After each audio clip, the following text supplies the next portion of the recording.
Elas são mulheres. Está entrando no ar. Elas são mulheres. Elas são mulheres. Com Sônia Monte. Elas são mulheres. Um programa que fala do universo feminino. Mas se você é homem, pode ouvir. Você vai entender muitas coisas sobre as mulheres. Elas são mulheres.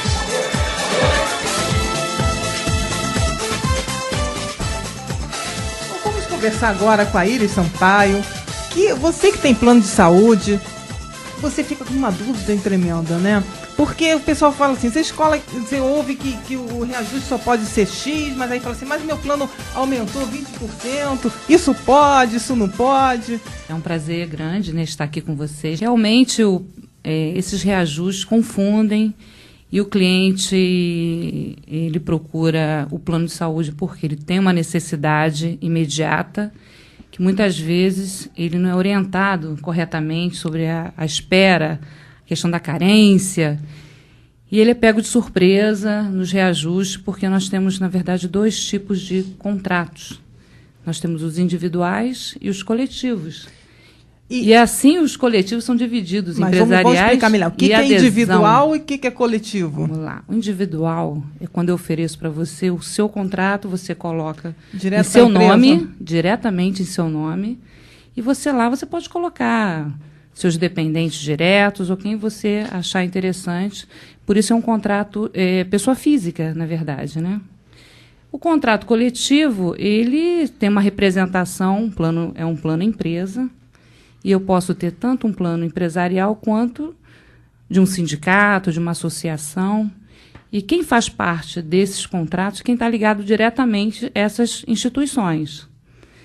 E essas instituições, eles têm os reajustes diferenciados. Mas isso é permitido por lei? Sim, é tudo regulamentado, com exceção do adesão. É claro que ele tem que ser verificado a questão da utilização. A ANS, a Agência Nacional de Saúde, que regula, que fiscaliza, ela acompanha, mas ela não determina o índice de reajuste desses contratos de adesão. Somente no caso dos planos individuais e também o plano empresarial. Sim. E aí, como você diz, então é legal por quê? Porque isso tem a ver com que eles falam com o grupo, né, que é feito, quanto que foi gasto, aí eles distribuem. Exatamente. Utiliza a questão da utilização, que é o custo hospitalar. Isso é verificado no decorrer de um ano. E a diferença grande do contrato de adesão, ele tem uma data de reajuste. É a data que foi firmado com a operadora. Então, por exemplo, um cliente que fez adesão de um plano coletivo em janeiro, e esse contrato ele foi firmado em julho, ele não vai poder aguardar um ano, ele vai ter reajuste em julho, ou seja, antes de um ano, porque o contrato de adesão foi firmado em julho, e o cliente, independente da data do mês que ele fez a adesão, ele vai sofrer esse reajuste. E aí o impacto é muito grande para quem tem menos de um ano. Certo. Agora, a diferença também é que no individual você tem que cumprir carência, e quando você entra no grupo, isso acontece mesmo? Sim, você não precisa cumprir carência? Por lei também é determinado, a partir de 30 beneficiários, a gente não tem carência. Tá? No pessoa física, existe uma carência a ser cumprida, e além da carência, quando o cliente ele tem uma pré-existência, ou seja, ele tem uma doença declarada, que ele preenche uma declaração de saúde, a operadora vai aplicar o chamado cobertura parcial temporária, ou seja, durante 2 anos, 24 meses, esse cliente fica suspenso para a utilização de cirurgias, CTI, UTI e procedimentos de alta complexidade. E tudo isso é previsto. O que ocorre é que o cliente, quando ele faz a adesão do plano pessoa física, como a gente tem visto, né, a grande procura dos clientes, até porque a questão da remuneração, né? Hoje as classes têm condições de terem um plano de saúde, né? Buscam, porque o serviço público não atende. Então, esses clientes buscam o quê? Um atendimento imediato. E, dependendo do que ele precise, ele vai ter que aguardar a carência ser cumprida. ou até esperar os 24 meses. E por isso que ele tem que entender, ler, para não cair, de repente, numa situação onde é oferecido carência zero, que não existe a carência zero no pessoa física. Tá?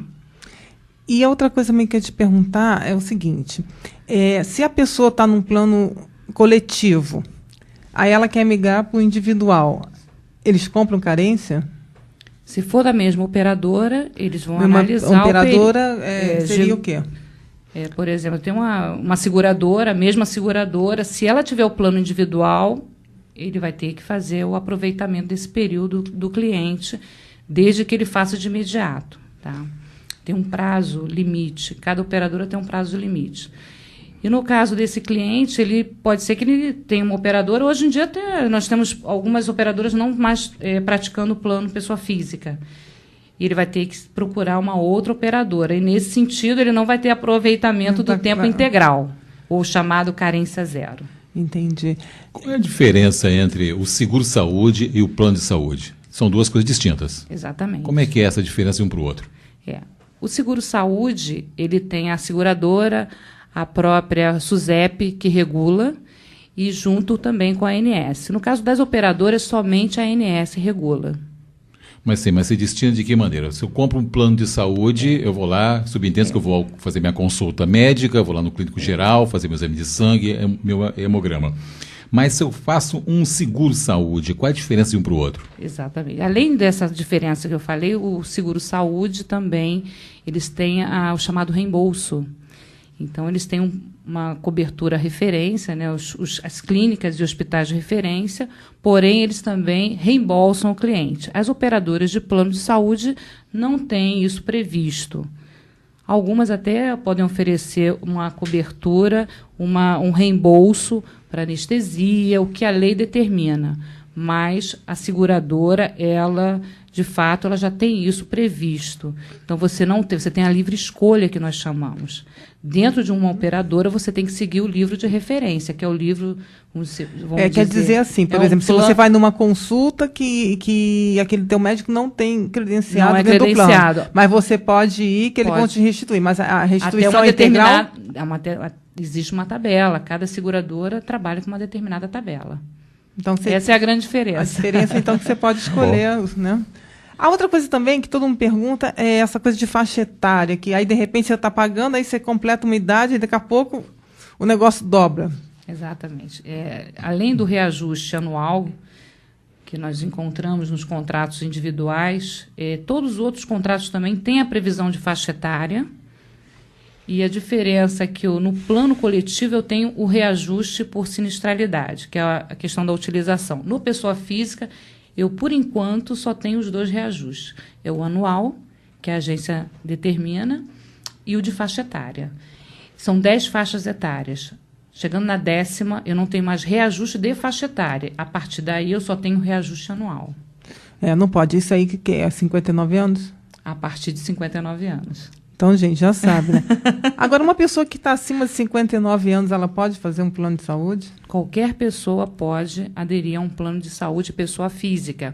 O que acontece nos planos jurídicos é que existe análise do risco. Como qualquer seguradora, vamos dizer assim, eles analisam sempre o risco. Você vai fazer um seguro de automóvel, é analisado o seu perfil.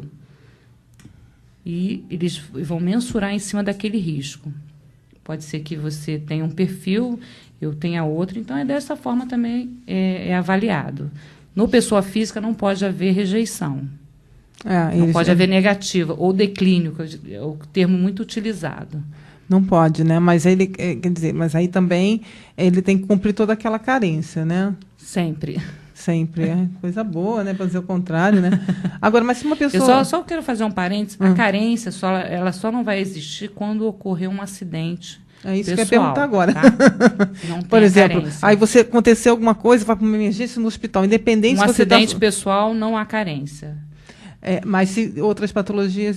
Sim, vamos trabalhar com a emergência, que eu chamo de emergência, que é o risco iminente de morte, é trabalhado a emergência dentro do período das 12 horas.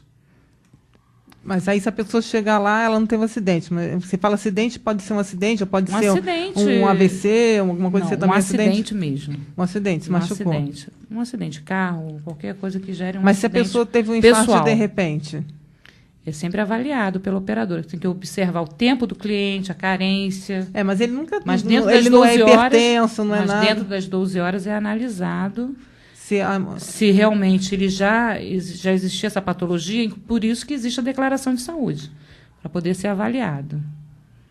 E os planos de ação já tem aquela diferença de justificar que seja só para homem? Porque aconteceu há muito tempo, eu fui comprar um plano e aí me ofereceram com direito a parto. Eu falei, mas olha, eu não sou cavalo marinho, né, que engravido.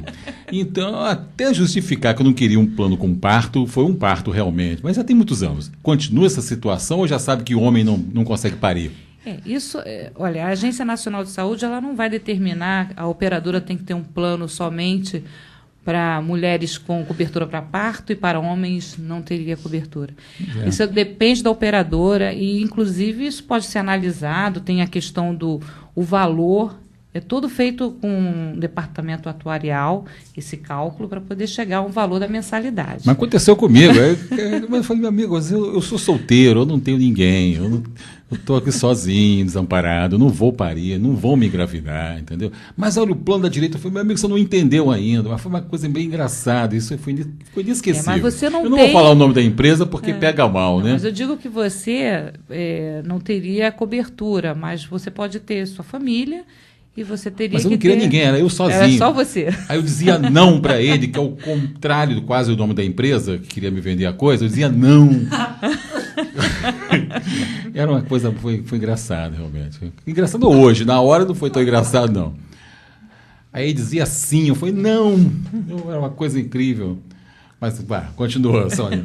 Já que ele falou em parto, né, isso também é uma coisa que tem que especificar, né, que a pessoa...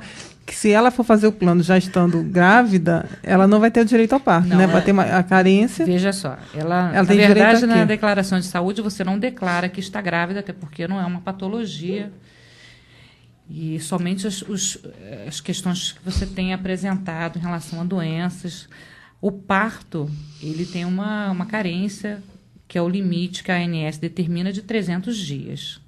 Todas as carências diferentes do parto, no máximo, 180 dias, que seria o máximo, e parto 300 dias. É o chamado parto a termo, 37 a 42 semanas. Cara, mas isso é dose para elefante, cara. Quase o período de gestação de um elefante. Por isso que tem a carência. Dias. O cliente, porque às vezes a pessoa entra por esse objetivo. A cliente grávida, mas ela pode fazer os exames através... Sim, cumprindo as carências, vai fazer a ultra normal, o exame de sangue, o acompanhamento, as consultas... também. Só não cobre o parto. O parto ela não vai estar coberta. A não ser que ela... Porque tem a carência dos 10 meses, né? São 9, no máximo 9 meses. Exatamente. Eu fico imaginando esses planos no Nordeste para vender é complicado, que é o lugar que mais tem filho no Nordeste do Brasil. É meio complicado, pessoal. Não, isso é para conter a população, é mais ou menos por isso, né? Deve ser. Porque lá o pessoal nem tem plano. Não, eles têm até plano de querer ter um. Eu digo para você que o custo, com relação a essa questão do parto, o maior problema que nós poderíamos ter é em relação ao neonatal, que é o custo maior. Que o parto, existe o custo, mas o neonatal é o maior risco que nós temos. Interessante. Isso é bom para o Rio Grande do Norte, né? Neonatal, capital do Rio Grande do Norte, Natal e tal. Vai, Sônia, é com você, vai. Eu tô achando que ele vai querer ter um filho, entendeu? Eu já tenho, por que parece. Hoje em dia é muito comum, né? Os homens adotarem.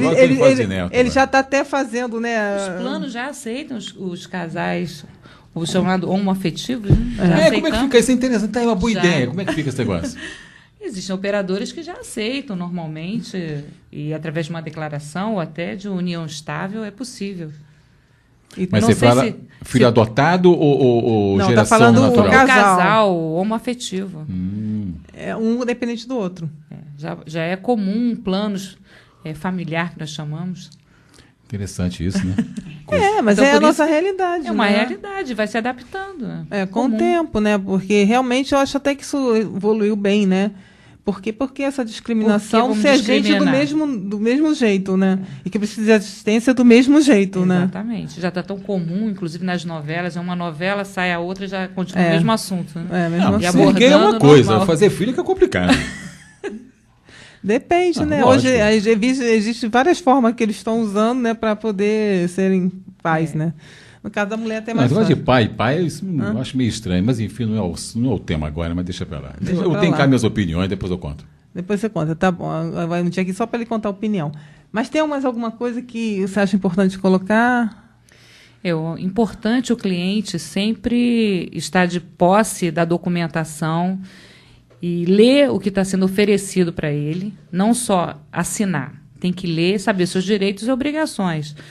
Inclusive, com a judicialização dos planos de saúde, a gente tem magistrados já acompanhando de melhor forma, para que ele também não saia dando qualquer liminar. Porque o que hoje nós temos, os grandes problemas, é o cliente que é orientado sob a carência zero. E ele acredita fielmente que ele vai ser de imediato fazer cirurgia bariátrica.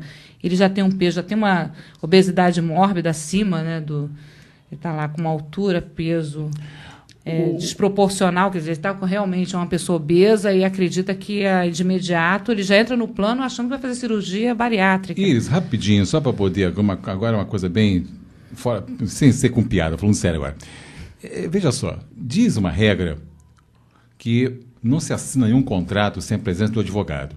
Mas a maior parte da pessoa vai comprar um plano de saúde, não vai precisar chamar o advogado para ficar lendo aquilo que são umas letras microscópicas. Como é que está essa situação? As letras já aumentaram. O corpo passou para o corpo 12 agora. 12. Mas como é que fica a compreensão do leigo ao ler um contrato? Porque tem algumas palavras ainda que são muito jurídicas demais, são juridiquês demais.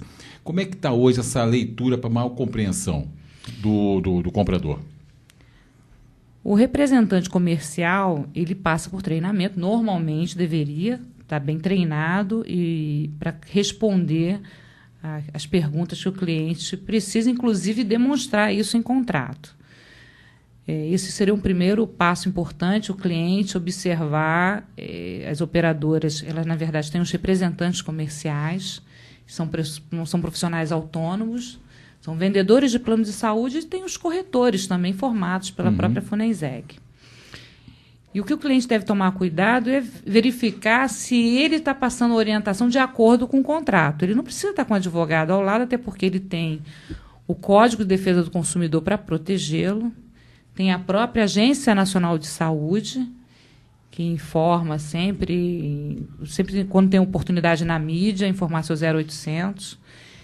Enfim, o cliente ele vai estar observando e lendo. Agora, depende também até que ponto o interesse dele em estar cumprindo o que determina no contrato. Infelizmente, tem clientes que se aproveitam de alguma brecha ou de um vacilo do próprio vendedor e não está orientando alguns detalhes, enfim, procura um advogado, porque, na verdade, está interessado em ter de imediato aquele atendimento que tem a carência ou que tenha uma pré-existência e deseja, de uma hora para outra, fazer um atendimento e, enfim, se beneficiar daquele vacilo.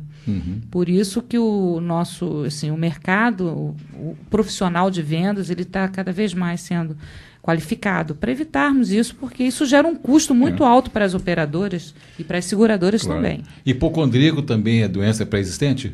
Não. Porque tem um hipocondríaco, né? Adora falar em medicina, fica se sentindo mal e compra um plano para poder fazer exame de sangue e tal. Sônia, você?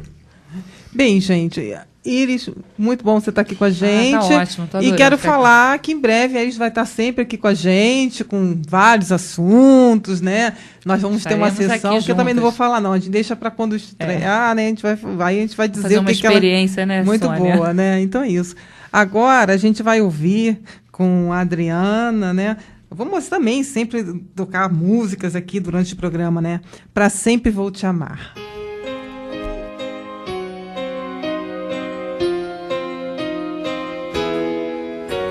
Sei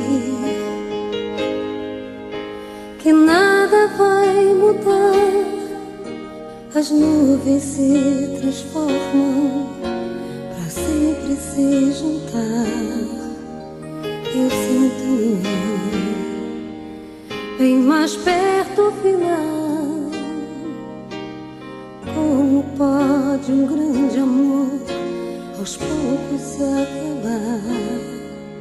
Eu sei. Te amo, te quero, mesmo sabendo que você não é mais tudo que um dia eu quis. E assim vou ficar. Vai ser assim pra sempre. Vou te amar.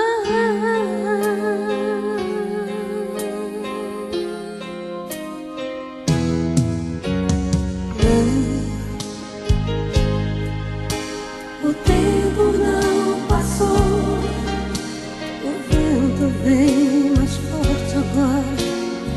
Sozinha aqui estou, eu vejo teu rosto em cada olhar. Olho pra mim mesmo, amor, e volto a te encontrar. Te amo, te quero, mesmo sabendo que você não é mais tudo que um dia eu quis. E assim vou ficar. Vai ser assim pra sempre. Vou te amar.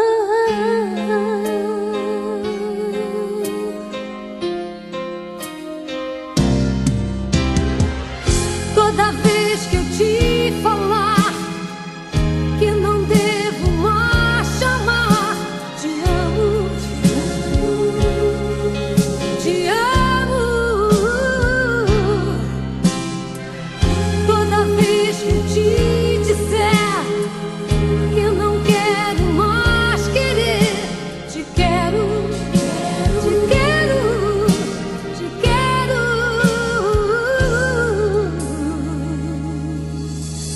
Te amo, te quero, mesmo sabendo que você não é mais tudo que um dia eu quis. E assim vou ficar. Vai ser assim pra sempre. Vou te amar. Te quero, mesmo sabendo que você não é mais tudo que um dia eu quis. E assim vou ficar. Vai ser assim pra sempre. Vou te amar. Gente, agora a gente vai conversar, né? Olha, vocês não sabem, porque as pessoas pensam, sim, né? Que as mulheres têm... Ninguém acredita que eu tô falando. Porque eu já conheço mulheres no poder de várias áreas, né? Mas tem umas que se destacam. E se destacam. Então, hoje, nós vamos falar com a Eudilene Bahia, que ela é a primeira comandante da Marinha Mercante Brasileira. Vocês sabem o que é isso? Uma mulher conquistar esse cargo. A Kátia está olhando assim. A Kátia está olhando. Kátia, se você estiver no navio, ela mandar tu pular, você tem que pular. É incrível, adorei isso. Adorou isso? E depois nós vamos trazer uma menina que eu até já tinha entrevistado ela no passado também, que ela chegou lá, né, nesse programa até tinha homem, sabe, Dilene? Aí todo mundo ficou olhando assim, né, menina pequenininha lá. Aí ela foi fazer entrevista. Sabe o que ela era? Quero ver se alguém adivinha. Polícia. Nada, polícia é pouco. Ela era mecânica de caça. Meu Deus. Uau. Sentiu? Mecânica de avião de caça? Sentiu? Muito bom. Muito bom, mas eu tô dizendo assim, né, os homens pensarem isso, nunca o homem vai Mas- imaginar uma coisa Mas dessa. vem em breve também uma comandante de caça. Ela está quase preparando, esse ano ainda ela toma posse. Mas aí você Que pensa cargo desse toma posse. no que essa mulher conseguiu. E eu soube que eu estava conversando com ela aqui, ela comanda um navio enorme. Todo mundo tá falando dela, não falou nada ainda. Vai contar. Lógico que é um navio enorme. E eu sei que tem saia justa aí que fizeram com ela, né? Vamos lá, qual é a sua palavra? É uma grande honra estar aqui. Nós é que estamos honrados, né? Uma coisa tão inédita, tão boa para passar aqui pra gente. Mas conta pra gente, como é que foi isso? Como é que se começou? Isso era um desejo seu? Inicialmente, eu até conversei aqui, foi muito interessante. Na época que eu ingressei para a Marinha Mercante, foi no ano de 97. Eu estava formando em Ciências Contábeis e meu irmão chegou com um panfleto, ó, Conheça o Mundo. Que o sonho do meu irmão era ser militar. E eu disse para ele, mas ser militar, eu estou me formando, eu estou no último ano, estou prestes a fazer um concurso. Ele disse, não, vamos fazer o concurso da Marinha, você vai me ajudar? Fiz a prova.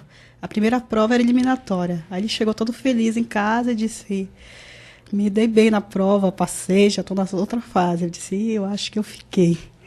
Aí, para minha surpresa, eu fui aprovada e ele não passou na primeira fase, foi eliminado. Aí veio a segunda fase, e a prova também era caráter eliminatório. Eu disse, mas a terceira fase eu não vou passar, porque era uma prova de natação, até então nunca sabia nadar. Você morria afogada, mas alguém tinha que te salvar. Isso. E também tinha uma prova de atletismo. Para minha surpresa, consegui passar na prova de natação. No atletismo foi tão bem que depois foi convocada aí para fazer parte da equipe lá do CIABA, na escola militar. E depois abracei a carreira. No primeiro ano, em 98, eu fiz o meu primeiro embarque. Foi interessante, porque eram 13 mulheres na época, eu fui a primeira turma de mulher na escola. Não existia no Brasil um grupo de mulheres numa escola que até então o universo era inteiramente masculino. 13 contra aqueles homens todos. A minha turma foram um total de 50, quase 60 alunos que passaram, mas a escola já existe há muitos anos e sempre foi por homens, não existia mulher, até então no quadro de oficiais femininos. Então, quando eu embarquei no meu primeiro embarque na companhia, aí o estaleiro parou, porque o navio estava em docagem, que a gente chama de docagem, manutenção parado, e todo mundo ficou olhando, meu Deus, o que essas mulheres estão fazendo a bordo? E eu me identifiquei com a carreira. Primeiro embarque, eu me apaixonei por aquilo e disse, não vou mais concluir meu curso de Ciências Contábeis, mas a partir de então eu abracei a carreira de oficial mercante e hoje eu amo realmente o que eu faço. Com certeza. E aí eu me lembro que você até tinha conversado comigo, né, que mandaram você para uns países estranhos, que a mulher lá não pode só pode mostrar o olho. Explica isso, essa saia justa. Isso. Quando eu me tornei oficial, que na carreira a gente começa como segundo oficial, que é piloto de navio. Você vai subindo, você vai como primeiro oficial, segundo oficial, primeiro oficial. Esses dois são oficiais de náutica, são pilotos de navio. Depois se chega imediato e o estágio mais alto, que em termos de hierarquia, é o comandante. Então, meu primeiro embarque, depois que eu fui a primeira oficial de náutica, me mandaram para Singapura. Então, viajei pelo sul da África, é um local que a navegação é um pouco difícil. Um mar muito agitado, ondas acima de 4 metros, ventos muito fortes, uma travessia em torno de 40 dias. Então, depois eu fiz uma outra docagem em Bahrein, e lá o país era muçulmano. Então, eu cheguei no estaleiro, também pararam, porque assim, dificilmente você vê uma mulher comandando, dirigindo um grupo de homens. Então, eles ficavam olhando, até rindo. Eu até percebi algumas frases que eles falavam em inglês. O que ela está dando ordem para eles aí?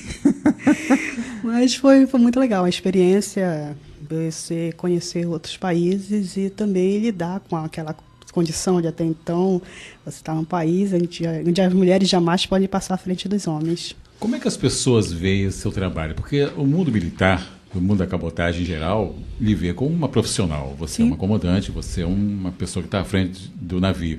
Mas como é que o público em geral começa a interpretar essa situação de ver uma mulher que é uma comandante? logo no início eu confesso que foi um pouco difícil, né? Até a minha mãe mesmo para explicar, mãe, eu estou trabalhando a bordo de um navio. Ela, minha filha, mas larga isso, vem para casa, porque para ela era estranho. E eu percebi que algumas pessoas logo no início assim ficavam assim, pô, será que ela vai aguentar? Será que ela tem condições? Mas assim, não em termos de preconceito, porque eles achavam que era uma profissão difícil, pelo fato de você passar muito tempo fora, viajando. Mas hoje eu vejo o carinho, assim, eles te vejam assim como um espelho. Eu vejo... Mas você está falando da família. Não, os jovens, os futuros que... oficiais também. Eu recebo mensagem pelo Facebook, por internet. Ela deve ser um ídolo. Claro. E você é muito jovem, né? Hoje eu vejo que o quadro dos oficiais são rapazes e moças. Antigamente se imaginava um comandante de navio, alguém já de cabelos brancos, né, e tal. Qual o tempo de estudo que precisa para chegar ao cargo que você está hoje? No mínimo 10 anos de tempo de embarque direto. Porque hoje a contagem, a nossa de marítimos é por tempo de mar. Se você está em casa, você não conta para subir, ascender na carreira. Sim. É contado por tempo de mar. Milhas navegadas. É mais ou menos como na aviação, horas de voo? Exatamente. Ah, tá. Você tem que estar... O seu currículo são permanências a bordo em trânsito no navio. Em trânsito no navio. Aqui, ó. E dependendo do tipo de navio. Dos portos do mundo, qual que você mais lhe causou fascínio, assim? Singapura. Maravilhosa. Além da bem cidade, diferente. a navegação pelo Estreito de Malaca, você vê aquela quantidade enorme de navios, é muito bonito. E também passei por 7 vezes pelo Estreito de Magalhães, também é fascinante. Apesar que quando você sai do Estreito, entra no Pacífico, é difícil. Muitas pessoas devem estar agora pensando assim, mas será que ela comanda esses navios brancos enormes que nós vemos no final do ano, os transatlânticos? Não, você comanda um navio de quase 600 pés, né? É um petroleiro. Explica um pouquinho melhor para o pessoal de casa entender o que é uma máquina dessa. O navio que eu comando, ele tem 185 metros, carrega 46 mil toneladas de derivados de petróleo, no caso, derivados são nafta, álcool, diesel, gasolina. E, no caso, atualmente, ele está fazendo a cabotagem, que é norte a sul do Brasil. Mas esse navio, provavelmente, ano que vem, deve fazer navegação longo curso.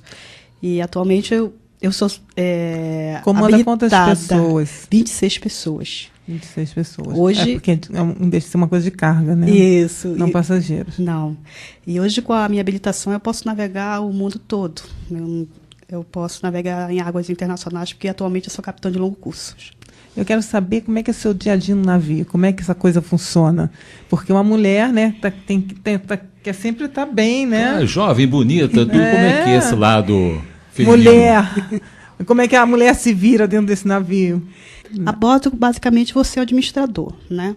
E quando você chega em terra, você vai para o shopping, você vai fazer unha, cabelo. Que ótimo. Maravilhoso. E aí, como você falou, então essa coisa do preconceito, num primeiro momento, você achou que existiu? Não, nunca, né? Não, eles têm respeito. É como uma família. Também, né? Se eles fizeram alguma coisa errada, eles vão pagar por isso. Posso fazer uma pergunta indiscreta? Não vou perguntar a sua idade, é claro que não. Mas você é casada, como é que é a sua família? Ela é casada. Sim, mas eu quero saber, brevemente vai ter um bebê. E aí a gente vai trazer ele aqui para dar entrevista. Isso.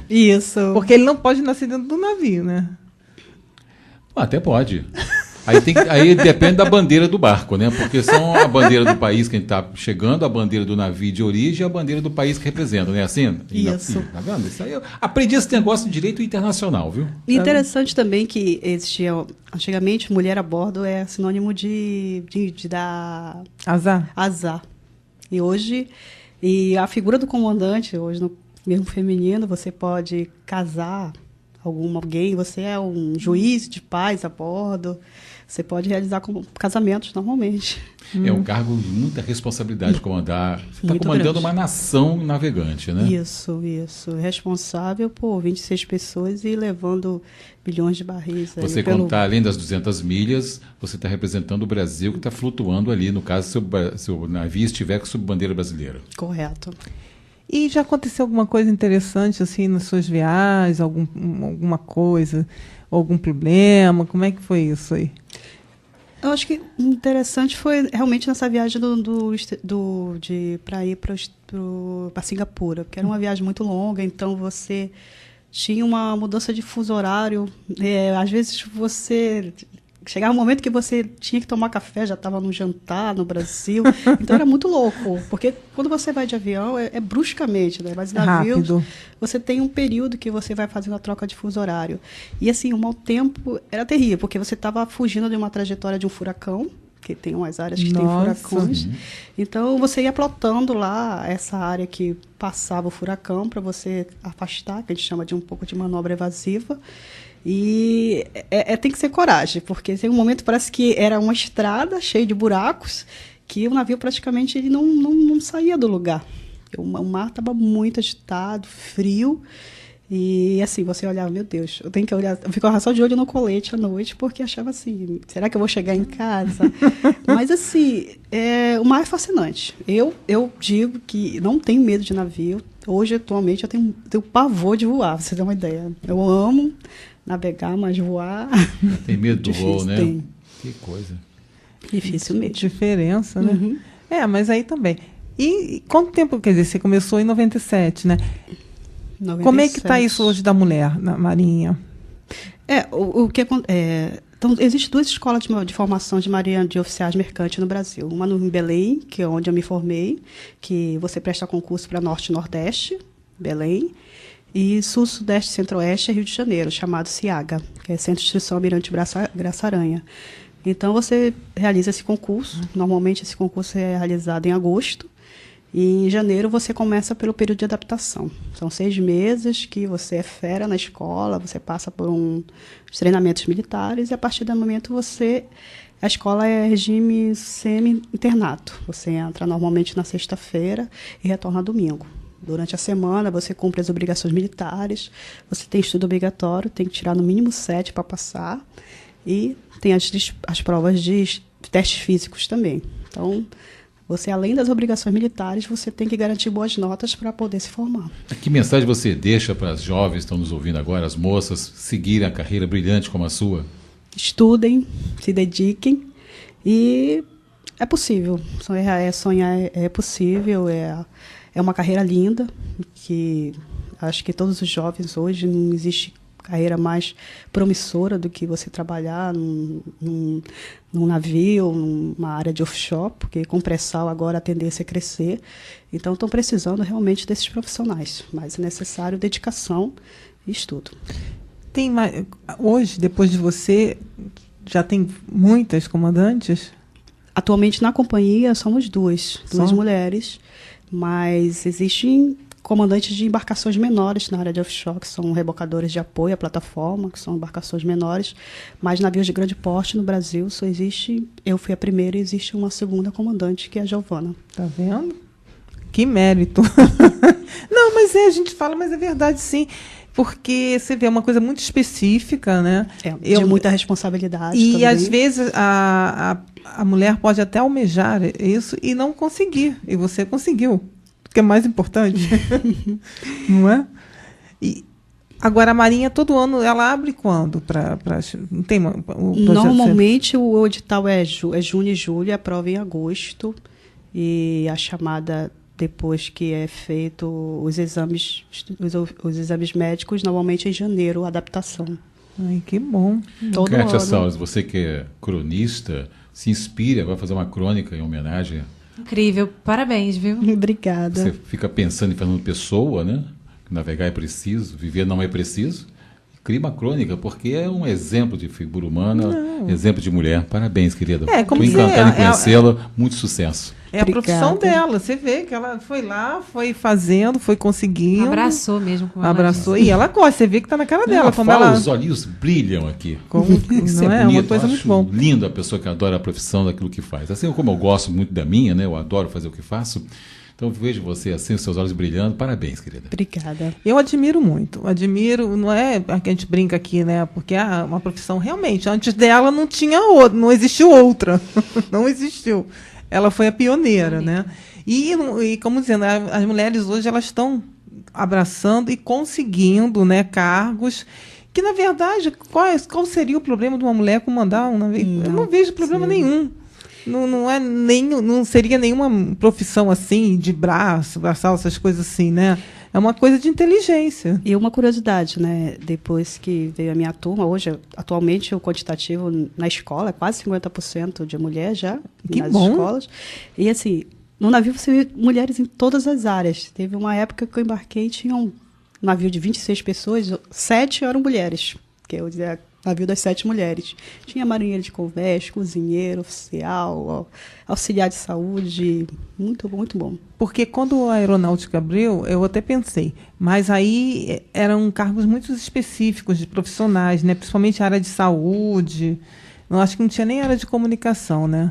Agora não, agora você vê que para todas as funções é aberto para os dois sexos, né? Todas as áreas a E bordo. você estimula as pessoas na escola a seguirem essa trajetória? Sim, eu dou palestra para os novos oficiais que estão ingressando na escola, também para os novos oficiais da companhia. E eu recebo muita mensagem pela internet, pelo carinho, de comandante, quero ser igual a você, ser um exemplo como profissional, como eu faço, como eu vou me comportar a bordo, será que eu vou conseguir? Eu gosto muito de falar com esses jovens. Com certeza eu vejo isso, que você é um ídolo para eles, né? Então, todos estão se inspirando e almejando conseguir alcançar o que você alcançou, né? Com certeza. Não é isso? E aí, quer deixar uma mensagem aqui para as nossas mulheres ouvintes? Primeiro eu queria agradecer, tá? Foi um prazer participar do programa, desejar muito sucesso.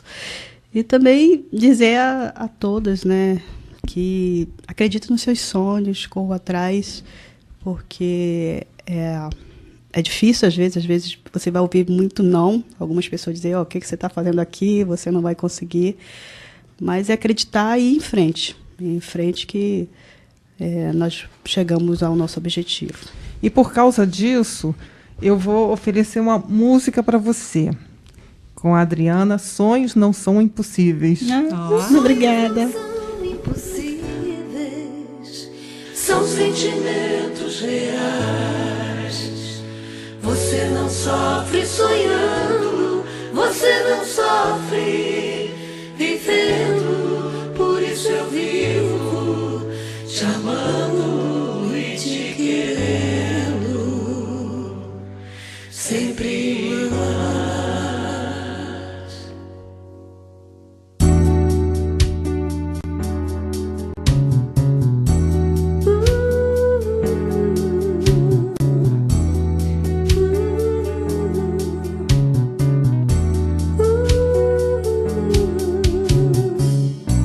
Alguém me disse um dia, o mundo é todo seu. Sonhar já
Estamos apresentando Elas São Mulheres, com Sônia Monte. Kátia Saules, você é a menina do babado, né? Porque se escreve cada uma. Olha! Não é não? Esse negócio de babado é papo de gay, pô. De gay não, É, de as gay. mulheres falam muito isso. Você que não sabe. Não sei. É porque você é homem. Eu já falei, ouve o programa, você vai entender muitas coisas sobre as Não, mulheres. pra mim esse papo de babado era coisa do gay, né? Gay, o babado, não sei o quê. Não. Eu Óbvio. entendi, Sônia, eu Entendeu? entendi. Mas as mulheres não falam que babado é esse. É uma fofoquinha, sempre bom, É, né? não é? Então você, cada dia se aprimora mais, né? É um, depois é outro, e o negócio tá indo, né? Então fala aí de tudo. Eu poderia citar aqui, mas eu quero que você fale, né? Então, eu fiz o Crônicas Nuas em dezembro de 2012, que a gente lançou aqui no Rio.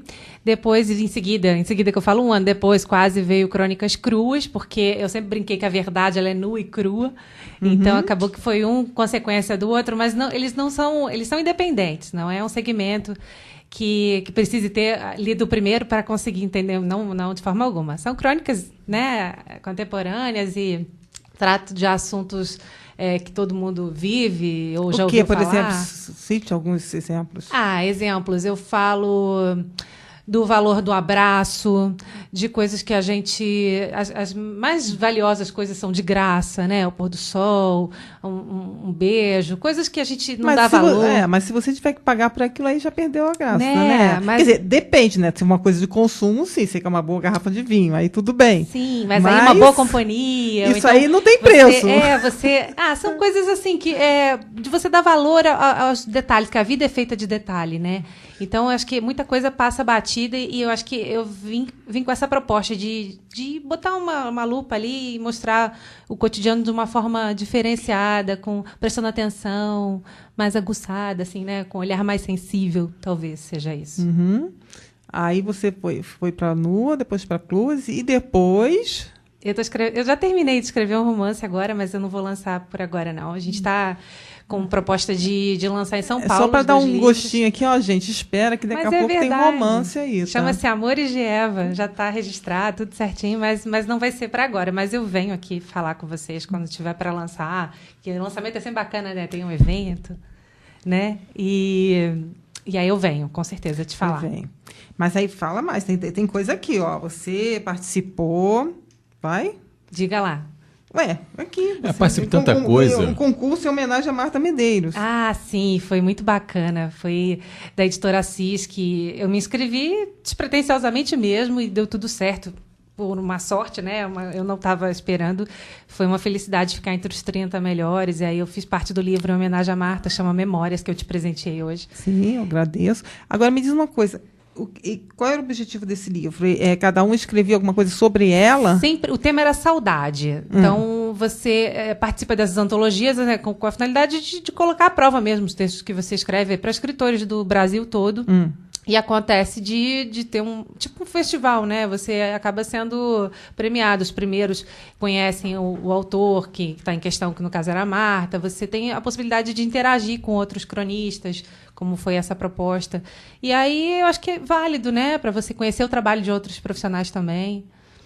Valeu muito a pena. Ô, Kátia, eu estou aqui folhando o livro, estou vendo aqui, tem as crônicas, e pelo que eu estou vendo, tem uns assuntos assim tão interessantes para o universo feminino, em que você consegue relatar aqui, em alguns textos, exatamente aquilo que as mulheres deixam passar batido, como você acabou de falar, mas também que é importante para que os homens possam compreender um pouco mais isso. Em cima disso, você pegou uma das crônicas, pediu a uma grande amiga sua que transformasse num roteiro que brevemente deverá passar a ser uma série de televisão, um curta. Como é que é isso? Explica um pouquinho melhor. Maria Fernanda Gurgel, uma querida, transpôs, né? Eu sentei com ela, a gente tentou transformar uma crônica em diálogo, assim, uma coisa meio diferente do que eu imaginava, mas foi um processo bacana e a gente entregou para o Leonardo, né? Que é esse aqui do meu lado. Que ficou de transformar numa websérie. A gente ainda está viabilizando isso. Porque fazer isso dá um pouquinho de trabalho, mas vai sair. Dá um trabalho, mas vai sair. Se não der trabalho, aí a crônica dela vai ficar sem graça, entendeu? Porque ela já explicou na crônica dela. Agora tem mais uma coisa, Sônia. Além disso, além de ser uma ótima escritora, ela também é uma apresentadora de mão cheia. Ela entrevista as personalidades do cinema num programa de televisão. Fala um pouquinho aí, Kátia.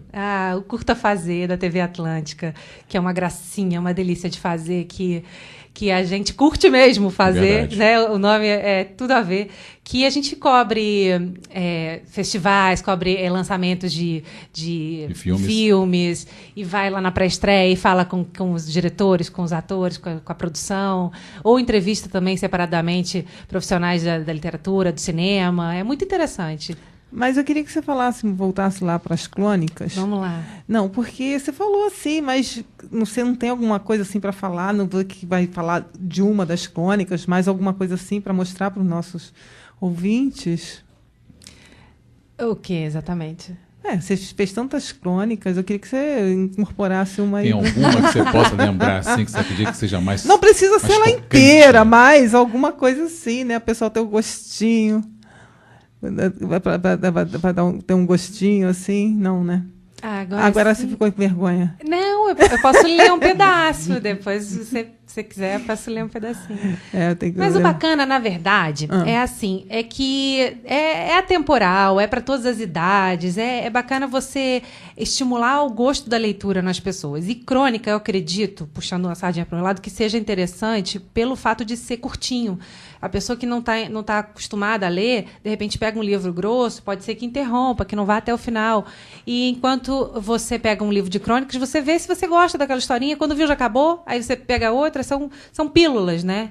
Então acaba que estimula, de alguma forma, você até pegar um maior para dar sequência, para ler um romance. Acho que é uma forma de iniciar na leitura. Ô, Kátia, algumas pessoas de casa costumam ler e às vezes não consegue discernir bem o que vem a ser uma crônica, o porquê da crônica, o que significa... A crônica é uma historinha, um conto, na verdade, seria com personagens. A crônica não tem diálogo, é a visão, é o ponto de vista da pessoa que está escrevendo. Seria uma narrativa de um fato? Mas não é uma narrativa chata, né? Assim, é o seu de manhã ponto de aconteceu vista isso, sobre um tema. É um ponto de vista, é quase uma conversa informal com o leitor. É como se eu estivesse te passando o que eu achei de determinada situação. Às vezes acontece... Então, mas não deixa de ser o teu ponto de vista que você está passando para a pessoa. Mas não pode ser crítico também. Também, não ácido, mas uma crítica leve, porque não é para ter esse teor, não é para ser assim, é a minha opinião, não é isso. De forma a maneira como você vê, é uma coisa muito suave sente. Que você acaba fazendo com que as pessoas se identifiquem com o que está escrito ali. O que eu vejo muito, que eu fiquei feliz, é que aconteceu isso. No início eu achava que era impossível, mas aconteceu muito. De me falarem, poxa, eu já vivi isso. Então, assim, são situações que a maioria das pessoas já viveu, mas até então não tinham se dado conta. Sabe? Numa conversa que você escuta numa fila de banco. Agora, isso é uma coisa, né, que eu vou colocar aqui. É impressionante isso, né? Mas a gente sempre, pela experiência até... A gente traz entrevistados, as pessoas falam de vários assuntos, né? Mas as pessoas sempre têm essa tendência. Isso só acontece comigo, entendeu? Assim, que o gramado do vizinho é mais verde, que a família do vizinho é mais feliz que a minha. Às vezes o pessoal lá dentro está caindo no tapa, lá quase, entendeu? Mas sempre a tendência, né? E a outra tendência também que a gente brincava muito é que quando a gente ia falar de sexo. Então, tabu, né? Que nem o Serginho Glosman, né? Ela vai lá... O meu amigo pediu para perguntar. Entendeu? Aquela coisa que ninguém se assume. Isso. Teve um texto meu que eu falei sobre a perda, o nome é A Perda, que foi muito visitado até. Eu escrevo também para o blog do Humberto Saad. Então, assim, aconteceu de ter muito acesso, eu não entendi. Eu perguntei por que teve um monte de mais de 20 mil visitações. Por que esse? Porque é um assunto que, sem querer, as pessoas, eu não cheguei a viver a perda. Eu cheguei muito perto disso quando minha avó foi internada e eu botei aquilo para o papel como uma forma de esvaziar mesmo, de botar um pouco para fora uma dor tão grande que foi bacana o retorno que eu tive. Deu tudo certo, as orações, as energias foram boas, revertemos o quadro. E, em contrapartida, também as pessoas se identificaram com o que estava ali, e tanto os que perderam entes queridos, como os que estavam na mesma situação de hospital. Então, atingiu um número tão grande de pessoas que foi sensacional. Porque a vida é assim, né? Altos e baixos e momentos. Você passa por várias situações. E só que não é uma questão que o outro não fale com o outro sobre esses assuntos, mas é que as pessoas pensam ou então tem gente que valoriza muito aquela coisa, que aconteceu comigo. Não. Acontece com todo mundo toda hora, né? Mas aí o que acontece? Como acontece com você, aí você acha que é pior. Às vezes o outro aconteceu pior com o outro. Então isso é interessante, porque acaba e também se o ponto de vista, tem gente não que... Edilene? O que você tem a dizer? Eu tô fascinada aí, eu tô querendo comprar já pra ler. Que bom! Tá vendo? E tem gente que, na verdade, Sônia, se identifica, mas fica naquela assim, tem até um pouquinho de vergonha. Eu recebo, às vezes, e-mails de pessoas que falam assim, poxa, eu passei por tal situação e não sei falar sobre isso. E ok, mas contanto que se entenda, né, se compreenda por dentro, já melhora para um outro momento da vida. Eu acho que quando você atinge uma pessoa, já valeu ter feito, né? Com certeza. Bom, então Crônicas Nuas e Crônicas Cruas, você encontra nas boas livrarias, é da editora Giostre, né? Giostre. Giostre, como é que fala o nome, certo? Giostre. Giostre. É de São Paulo. Isso. É. Aliás, eu conheço bem essa editora, tem um amigo meu que também fez um livro sobre a história de Humberto Mauro, o André de Mauro, também é do lado dessa editora. Temos E outros grandes nomes estão lá. Não vou nem citar um ou outro, porque são muitos mesmo e vão ficar chateados se eu esquecer alguém. As livrarias, em geral, todas estão lá na prateleira. Não, engraçado essa coisa, né, da distribuição, não fisicamente em todas. Isso tem que ser pedido pela livraria. Então, assim, nos sites você encontra e você pode solicitar, mas em algumas ele está fisicamente. Então, assim, Saraiva, Cultura, na própria Giostre, que tem lá no Shopping da Gávea, na Marquês de São Vicente, né, lá no Teatro dos Quatro, a gente já tem uma filial da editora lá. Então, assim, tem muita gente que prefere, pela comodidade hoje em dia, de pedir por se a site. pessoa quiser entrar em contato com você, ela também Comigo pode... é no 996163605. Ninguém ouviu nada, cara. Não deu nem pra... Só Facebook, escutei o primeiro nome. O pessoal adora Facebook, né? Eu É, escutei o Facebook, primeiro nome. Se você colocar Kátia Saules no Face, você acha rapidinho. Acha né? tudo da Então, minha mais vida. fácil ainda, porque lá tem todos os dados. E por telefone também. Esse telefone é de trabalho, Mas, é mas a 9... pessoa pode... Pode, falar com você que adquire o livro também. 996 16 36 05. 05. Ao final, Kátia, contaria. você tem eco. Um eco masculino. Ó, e como os livros dela são ótimos, assim, né, que a gente faz, então, olha, esse também foi para você, hein? Porque o pessoal lê o livro, não fica bem? Então, vamos ouvir tão bem com o Lulu Santos. Olha, que delícia. Obrigada. Ela me encontrou, eu tava por aí num estado emocional tão ruim, me sentindo muito mal, perdido, sozinho, errando de bar em bar, procurando não achar. Ela demonstrou tanto prazer de estar em minha companhia. Eu experimentei uma sensação que até então não conhecia, de se querer bem, de se querer quem se tem.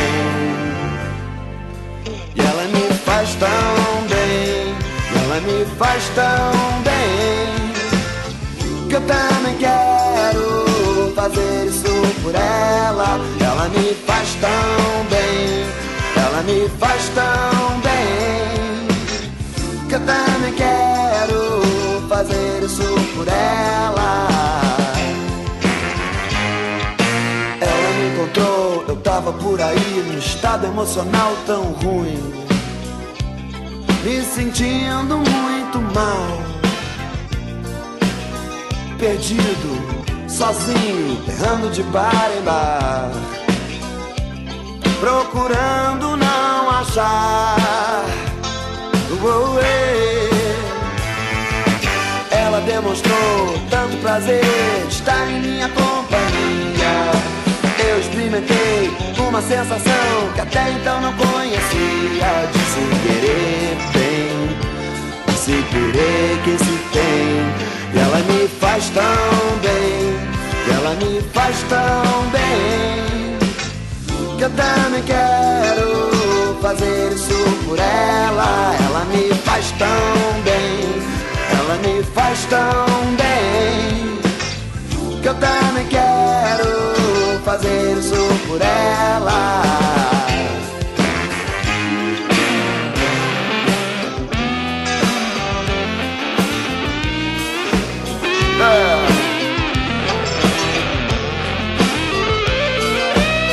Sozinho, perdido,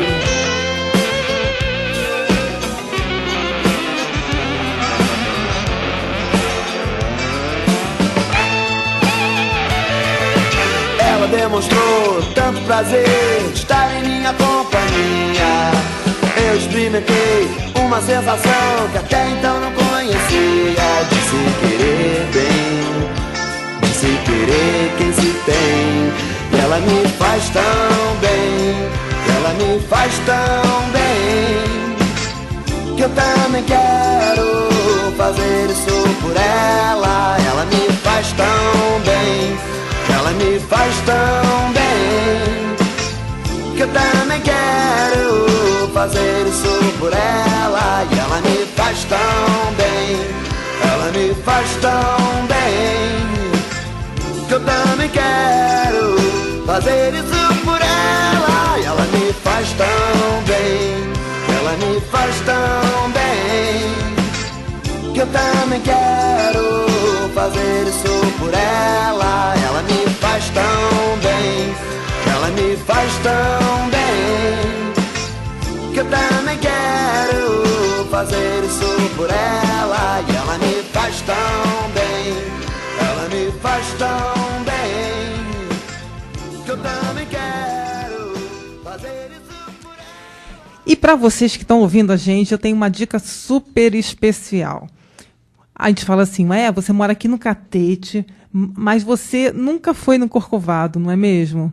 Então, agora você vai ter condições de ir, porque a gente tem uma promoção exclusiva aqui do programa Elas São Mulheres, com a Estrada de Ferro do Corcovado, que você pode ir, pode levar a família, se você tiver um grupinho, não tem problema nenhum. Você vai pagar 50% do valor do trem, que é R$ 55,00, então apenas R$ 27,50 por pessoa. Se você quiser visitar, é só entrar em contato com a gente. Esse é o valor do trem, né, para você poder subir até o alto do Corcovado, ver a nossa cidade lá de cima, que é maravilhosa, né? Ver o monumento do Cristo Redentor. Então é isso. Se você quiser visitar o Corcovado, liga aqui para a gente, 7833-5894. 7833-5894. Então, agora não tem mais desculpa para dizer assim, olha, eu não conheço. Afinal, a pessoa que eu recebi, que já morava aqui, que foi a pessoa mais novinha, tinha 98 anos, Léo. Que coisa, hein?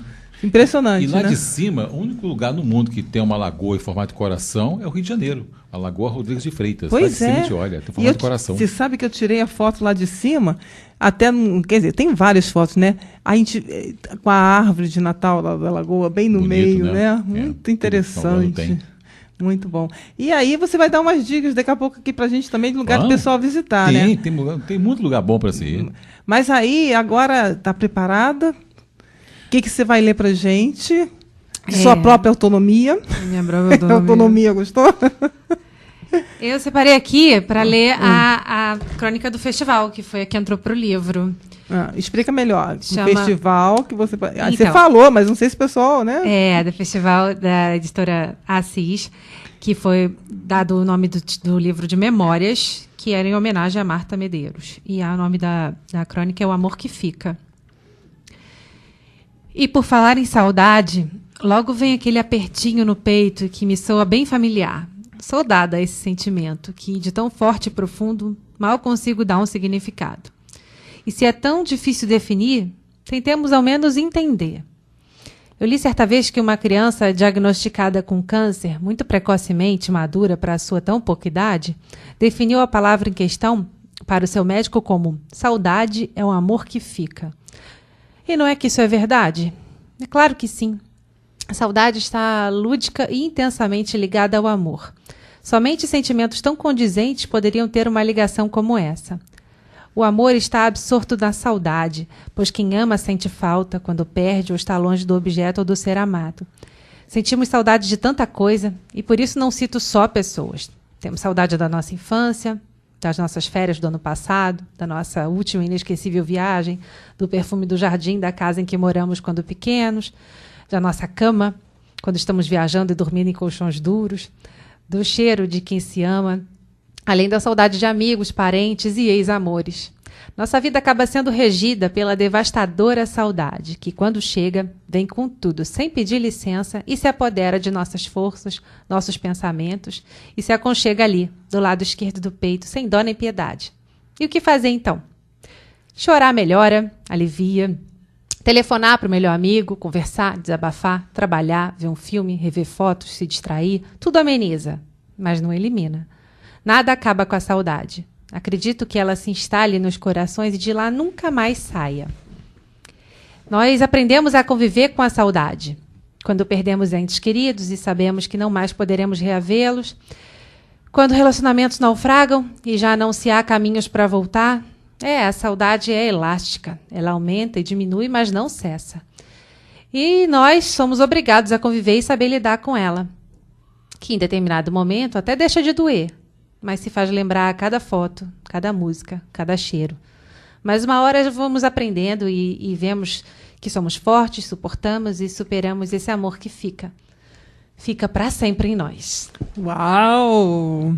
Tá vendo? A mulher... Ô, Kátia, você é uma garota, você é bem jovem ainda. Aí eu fico ouvindo você fazer essa narrativa, eu fico imaginando como é que esse processo produtivo, esse processo criativo para você chegar a desenvolver essa crônica.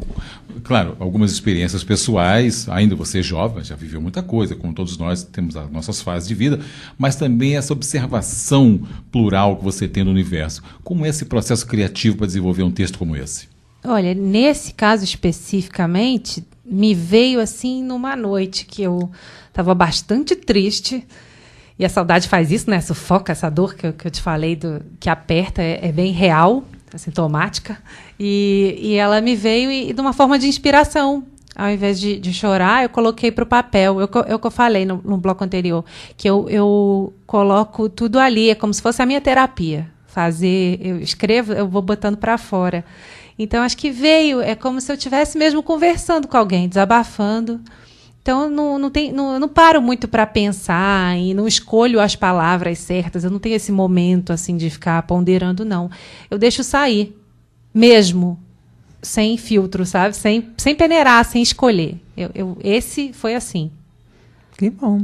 E eu queria que você, já que você é tão boa em escrever, né, deixasse umas mensagens aqui para nossas amigas mulheres. Ô, mulherada. A gente acabou de ter um exemplo. Você é aqui. uma mulher, né? E você, como todas elas, a mulher sempre tem muito sentimento. A gente tem que se aprender, né, com o tempo. Isso é a maturidade que traz, é se amar mais, se respeitar, ser dona de si, sabe? Das suas opiniões, das nossas próprias experiências. Cada uma é única. E nós todas somos únicas, né? E a gente precisa enquanto mais, eu acho que o quanto antes a gente se entender, enquanto mulher mesmo, do que a gente é capaz, do que a gente sabe e pode fazer, a gente consegue falar com mais propriedade dos assuntos que a gente se dispõe a falar. Então, que a gente acredite mais, cada vez mais na gente, que a gente é capaz, né, de ir muito mais além, longe. Sem dúvida. Porque o que a gente pode dizer aqui para nossos ouvintes que a mulher ainda é um ser muito reprimido, né? É um objeto de estudo. De tudo, de preconceito. É um objeto de estudo a mulher, inclusive, né? Porque, embora a gente fale assim, não, já estamos em 2014, mas, gente, tem muita coisa que a mulher ainda não pode fazer porque eles não querem permitir, né? Mas a mulher está fazendo. Mas, Sônia, olha só, eu tenho uma observação em cima disso, que eu sempre digo o seguinte. Muitas pessoas falam sobre o machismo.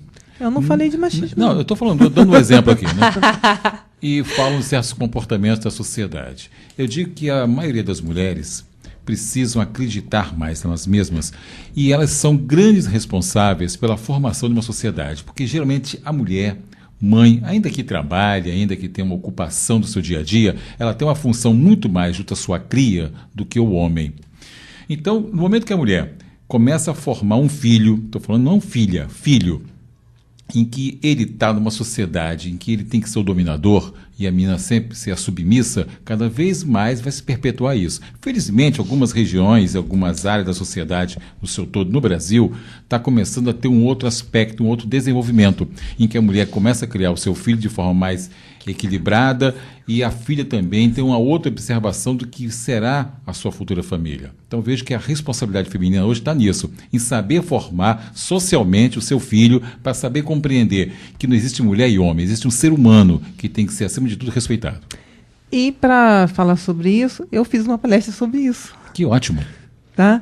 Porque o que acontece? Foi o que eu coloquei. As mulheres estão muito culpadas de tudo que acontece com ela também. Não é o termo culpa, mas entender, né?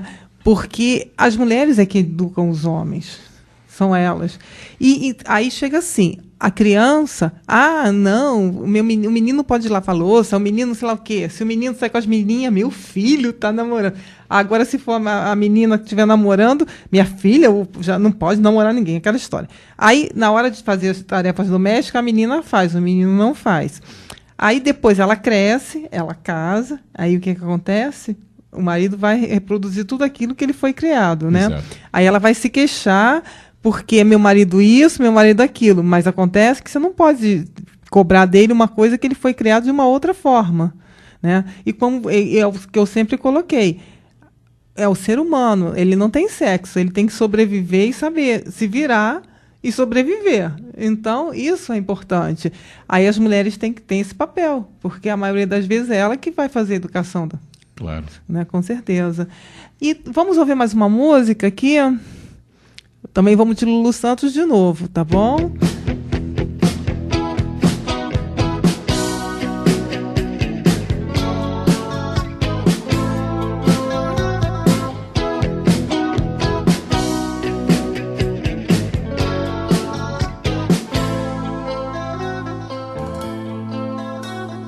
Quero te conquistar um pouco mais e mais a cada dia. Satisfazer tua vontade também me sacia. Vem me hipnotizar, no alvandar do ar me acaricia. Posso morrer de amor que ninguém desconfia.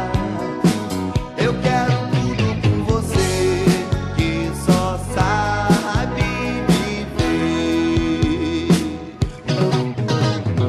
Sabe cantar, não vá para Nova York, amor, não vá. Eu quero tudo com você, não vá, não vá. Eu quero tudo com você, não vá, não vá. Vem me hipnotizar, no alvandar do ar me acaricia.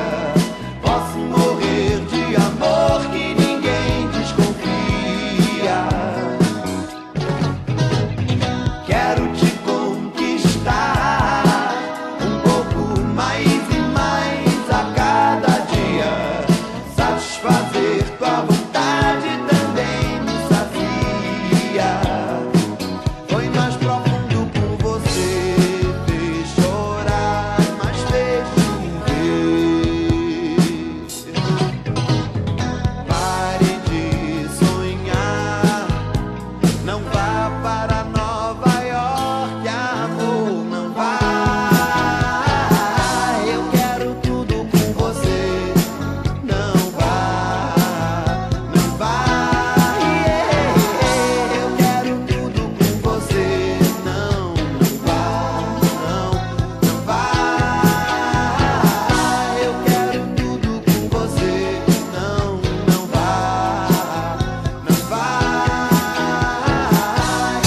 Estamos apresentando Elas São Mulheres, com Sônia Monte. Gente, vocês não sabem. O Léo. Ele já tá rindo aqui, o Leonardo Meireles, até engasguei, né? A gente vai continuar dando aquelas dicas de turismo aqui, né? Mas Vamos. hoje você vai falar uma coisa especial para as mulheres. Ah, Vai falar tá. sobre pelo, gente. Ó, o homem entende do negócio. É verdade. Tudo começou pelo seguinte. Eu fui casado com uma esteticista especializada em depilação. E eu trabalhei numa empresa muito conceituada sobre depilação, um instituto muito conhecido no Rio de Janeiro. E aí, em função de ela trabalhar nesse setor, eu comecei a pesquisar muito, porque ela passou a ser a professora a que era responsável pela formação das depiladoras. E logo depois, esse instituto passou a ter um segmento de depilação masculina. E aí a gente começou a estudar muita coisa, porque era assim, até então era uma coisa vista muito superficial. Até hoje existe ainda um conceito, um preconceito, que fala assim, depilação é coisa de mulher. Não, não é. Depilar é o ato de tirar pelo, não importa que maneira seja. Pode ser com linha, pode ser com cera, pode ser com lâmina de aço, qualquer jeito, com pinça. Depilar é tirar pelo do tecido adiposo, da pele.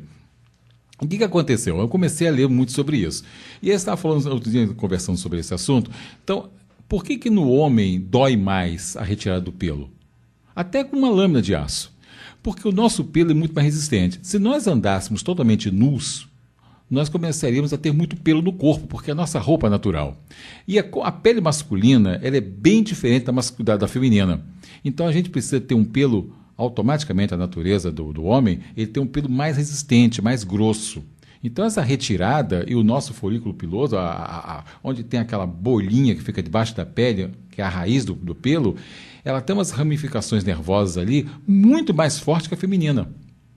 A mulher tem uma força maior no cabelo, no caso, Na cabeça, o couro cabeludo, do que no resto do corpo. E o homem é o contrário. O resto do corpo dele, o pelo é muito mais agora resistente, eu entendi a cabeça porque que não. ele fica careca. Exatamente.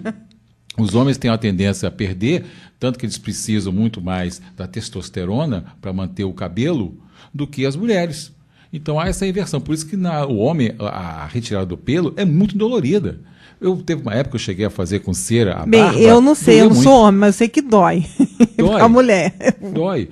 Tanto que você vê, a mulher tem muito menos pelo. E à medida que a mulher vai envelhecendo, o pelo vai ficando tão fraquinho que ela vai perdendo. Toda mulher, depois dos 50 anos, começa a ter uma redução de 40% dos pelos.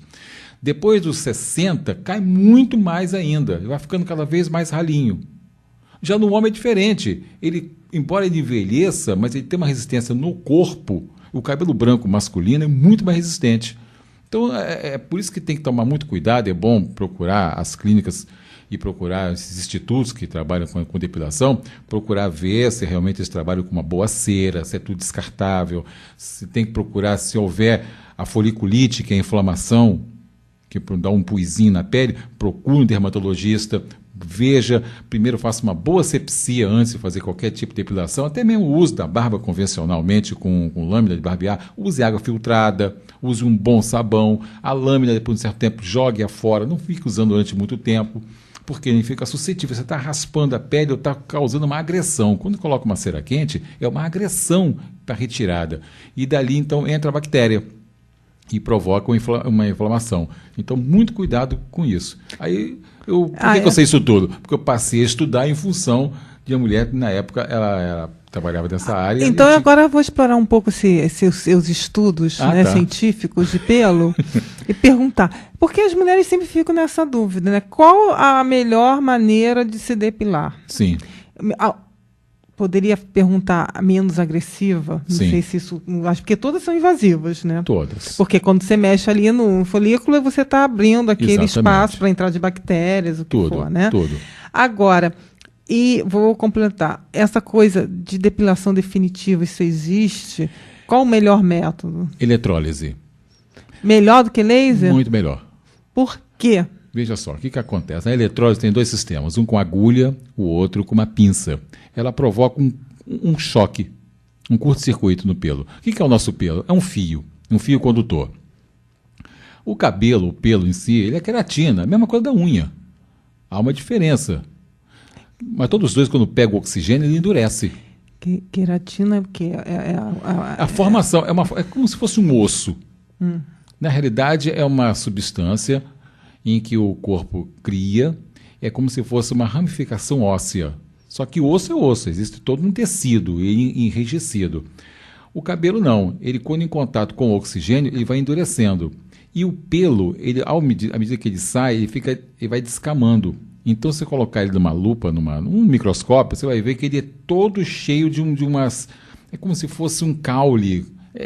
Só explicando, só visualmente vendo. Ele tem umas escamas. Aparentemente é uma coisa lisa, mas não é. Ele é escamoso, todo ele é.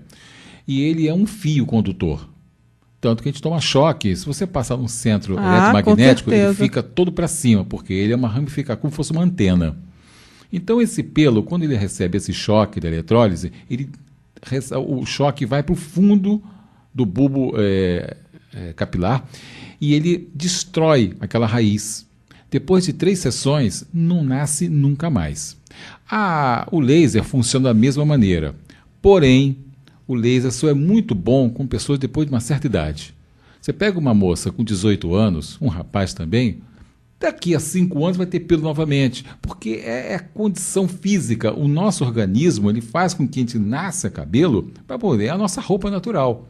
Então, à medida que a pessoa vai envelhecendo, maior é a chance de, ao tirar esse pelo, e ser em definitivo. Então, a eletrólise é considerado o melhor. Mas muito cuidado, procure em clínicas especializadas com acompanhamento de um dermatologista. Mas quem passou dos 50, então é melhor o laser? Também não. Por quê? Quando o cabelo, a gente vai ficando com o cabelo branco, na verdade não é branco, né? Ele é incolor. Então a gente fica exatamente uma fibra óptica. A luz do laser, ao bater ali, ela vai embora, ela se dispersa. É necessário, então, fazer um tingimento desse pelo, e o tingimento ele se tingir agora e em até 1 hora depois fazer a aplicação do laser. Porque se deixar depois de 6 horas, o cabelo já cresceu novamente e aquele meio milímetro de diferença, o raio vai sair por ali e não vai ter efeito nenhum. E no outro sistema, mesmo sendo branco, ele liquida? Tranquilamente, porque é uma pinça que está pegando num fio e está emitindo um sinal de curto ali na raiz. Tá vendo, meninas? Agora vocês já sabem tudo.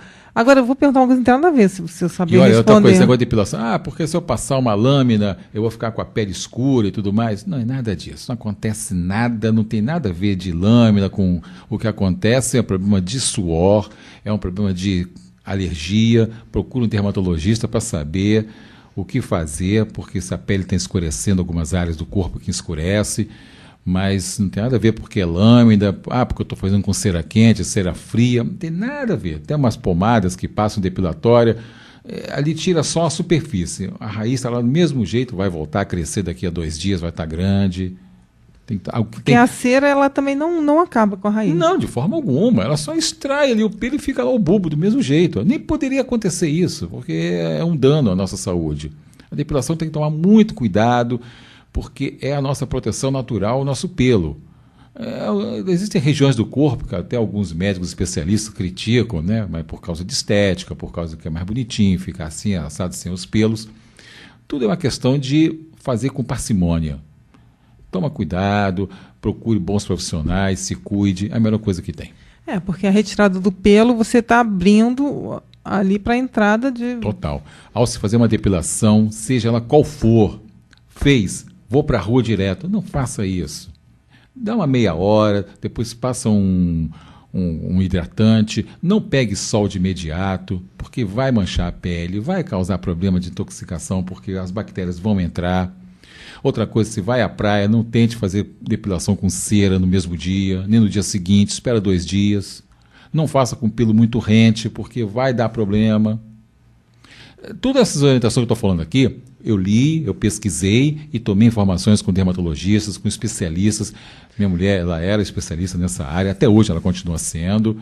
Ela tem um profundo conhecimento disso, forma profissionais, tem todo um estudo por trás. Não procurem curiosos, não exponham a sua saúde a pessoas curiosas. Porque eu faço assim, que eu vou na farmácia, compro aquele produto. Bobagem. Procurem quem sabe. Com certeza, porque parece uma coisa simples, mas pode causar vários problemas. Sim, claro, lógico. Na sua pele, né? Então, Leonardo, vamos agora fazer uma homenagem aqui às meninas. Vamos. Gostou? Com os Golden Boys, um pupurrizinho aqui com a música Devolva-me, Gatinha Manhosa, Pobre Menina e Menina Linda. Olha só que Golden beleza. Boys. Só meninas. Grandes bailes. Só meninas. Que fazem sucesso até hoje, hein?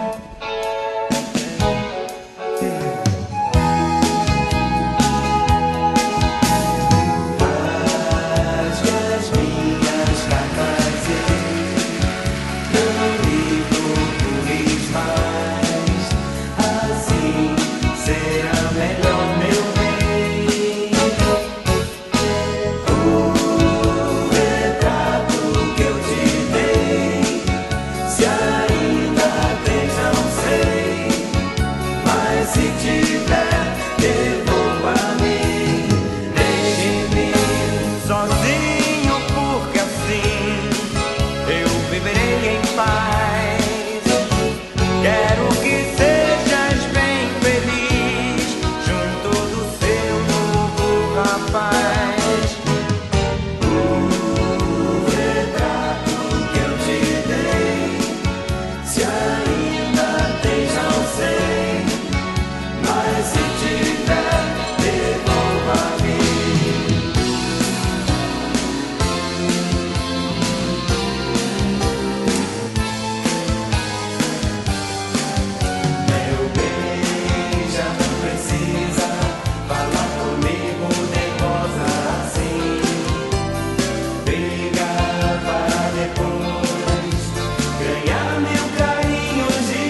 no meu coração. Quero ver você.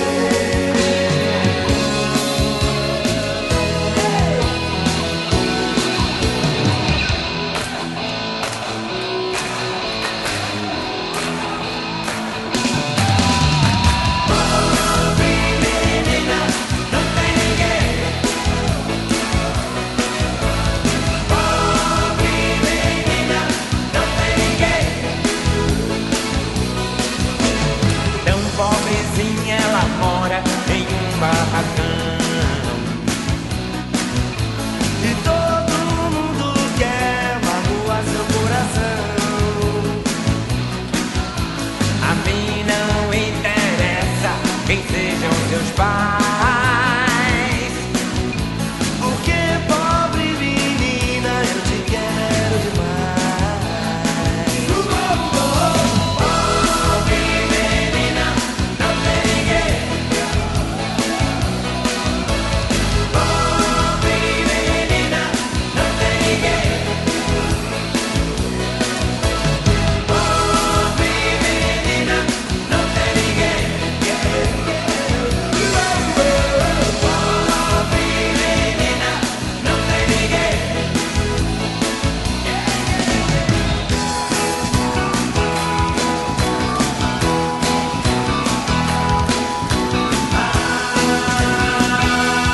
Deixa essa boneca passar meu favor. Deixa isso tudo e vem brincar de amor. De amor, de amor. Oh meu bem, lembre-se que existe por aí alguém que tão sozinho vive sem ninguém, sem ninguém, sem ninguém. Menina linda, eu lhe adoro. Menina pura como a flor. Sua boneca vai quebrar, mas viverá o nosso amor. O nosso amor. O nosso amor. O nosso amor. Bem, espero que vocês tenham gostado do nosso repertório de hoje, especialmente aí para as meninas, né? E também lembrar épocas passadas com os Golden Boys, Adriana. Você gostava dessa época? Claro, lógico. Aliás, eu sempre digo. Eram outras músicas, Ó, né? E a boa música não tem idade, não.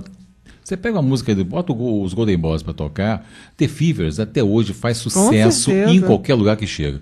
O Roupa Nova, adoro Roupa Nova. Aliás, o grupo Roupa Nova tem uma música que é o Seguindo o Trem Azul, que marcou muito a minha vida, essa música.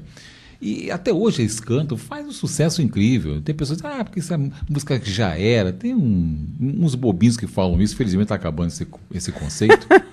Mas a boa música, todos os conjuntos de rock pesado, todos os estrangeiros e até alguns brasileiros também, você pode ver que só tem coroa. Com A certeza. velharada fazendo sucesso pro jovem. Pra sempre. Tem conjunto de rock na Inglaterra, nos Estados Unidos, o cara com 70 anos tocando guitarra lá, fazendo sucesso, e a garotada de 15 anos se descabelando. Isso é prova de que eles fazem um trabalho bem feito e que a música não tem fronteira nem tem idade. Com certeza. E agora o que a gente percebe também é que... por que eles continuam? Porque eu acho que também não criaram nada melhor do que eles, não desmerecendo. Que pudessem até, né, Sim, claro. tá fazendo esse sucesso, que pudesse levar todo esse público para esse segmento. É. Você não percebe isso. Aí fala assim, que a letra não é boa, não sei o quê, mas tem um ritmo, tem uma história. Essas letras aqui não é uma letra qualquer, é uma letra que tenha, como, assim, como se retratasse a época, né? O que acontece é o seguinte, a poesia, ela tem uma formação de metrificação e de mensagem. Agora, a música, uma vez eu conversando com um maestro, e aí aconteceu um fato muito interessante, que eu aleguei a matemática. Então é assim, nós temos 7 notas musicais. Então você tem uma oitava acima, uma oitava abaixo, né? E aí vão as variantes de cada nota musical, que vão 3 ou 4 variantes em cada nota. Se você fizer uma análise combinatória, que é um cálculo de em matemática em cima do que pode conseguir, chega um ponto que se esgota. Então eu digo assim, se a música que nós temos hoje, a música contemporânea, ela começou no século XVII, final do século XVII, final dos anos 1600, até chegar aos dias de hoje, vai chegar um momento que a gente vai encontrar um conflito de música.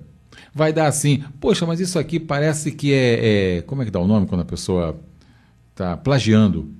Não, porque a nota musical acaba se assemelhando, porque não dá mais como inventar outra nota musical, porque só tem 7.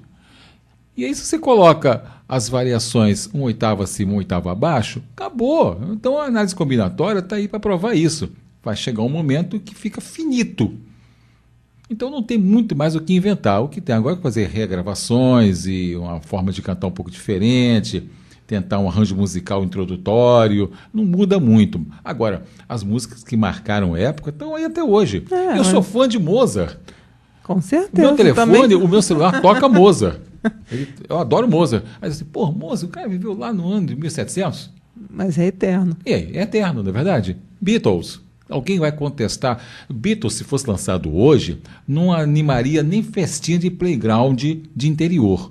A verdade é essa, porque as músicas são tão simplórias. É uma época, retrata, como diz, as letras retratam os sentimentos da época que as pessoas estavam vivendo. Então, se Beatles surgissem hoje, com esse conflito que existe de muita coisa sendo mostrada ao mesmo tempo, porque nós temos um acesso muito grande através das mídias, com todos os tipos de músicas, de acontecimentos, eles não surgiriam, porque surgiram numa época certa.